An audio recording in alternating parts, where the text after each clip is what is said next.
What do you know about world-famous books that got rejected?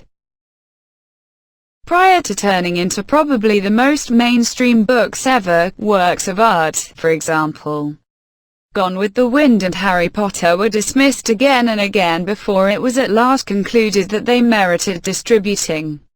Here we take a gander at the tale of J.K. Rowling and numerous other of our most prominent authors who attempted to understand that first work out there. These creators demonstrate that it is so essential to drive forward if there's something you truly need throughout everyday life. Past the books themselves, there is an exercise to be learnt here by every one of us. Diary of Anne Frank. Anne Frank and her family were sent to an inhumane imprisonment after they were captured by the Gestapo in 1944.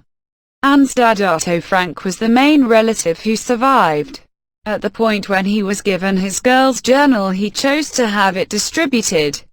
This genuine story uncovers the dangers that Jews needed to adapt to in the hour of Nazism. In spite of the fact that she was executed at 15 years old, this book stays an idealistic story in spite of the horrible experiences she experienced.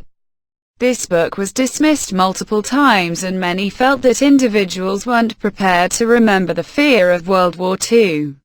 Since first being distributed in 1947, more than 30 million copies have been sold, and it remains the most broadly read, reports concentrating on the things individuals experienced during the Holocaust. This book was also banned for being too depressing. The Time Traveler's Wife.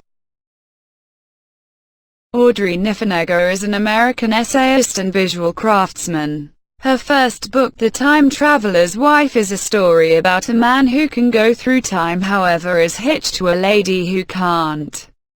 The book was dismissed by more than 20 distributors, yet was at last picked by a little distributor in San Francisco who was a big fan of the story.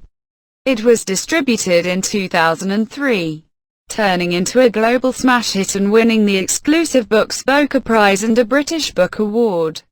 It was turned into a film in 2009. Chicken Soup for the Soul. Chicken Soup for the Soul was distributed in 1993 and was the first of a huge arrangement of books that incorporates titles, for example, Chicken Soup for the Soul, A Book of Miracles, and Chicken Soup for the Soul, The Dating Game. Its authors were two inspirational orators, Jack Canfield and Mark Victor Hansen, who recounted two short stories dependent on moving individuals they'd met. The book was rejected a whopping 144 times, and after each huge distributor in New York had turned them down, it was given to Peter Visco, the proprietor of HCI, a little Florida-based well-being and health distributor.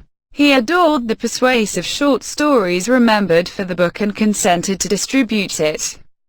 With the primary book selling more than 11 million duplicates, Chicken Soup for the Soul has now become a progression of 250 unique titles. Thank you, Peter Visco, for this bestseller. Harry Potter and the Sorcerer's Stone. The narrative of J.K. Rowling and her battle in getting her first book distributed is a notable one. This book recounts the account of a little youngster who is orphaned and sent to live with his auntie and uncle when he's 15 months old. At 11 years old, he learns of Hogwarts School of Witchcraft and Wizardry and is sent to a similar school that his folks once attended. It was sent to 12 different publishers and finally published by Bloomsbury in 1997.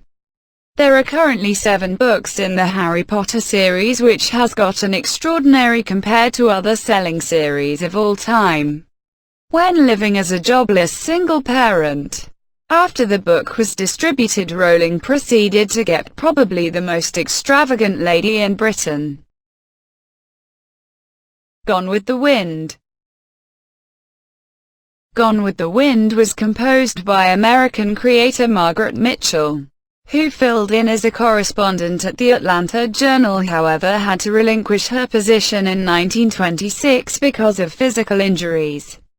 Living in a one-bed condo with her significant other, she was given a typewriter as a present to adapt to her issues of boredom. She only wrote one novel, which recounts the account of an Atlanta belle and her life from the prior to the war, South all through the Civil War, driving into the Reconstruction time. This epic was dismissed multiple times before it was distributed in 1936, and in 1937 Mitchell won the Pulitzer Prize for Fiction. It has gone on to sell millions of copies around the world. Thank you for watching. Don't forget to subscribe if you liked the video.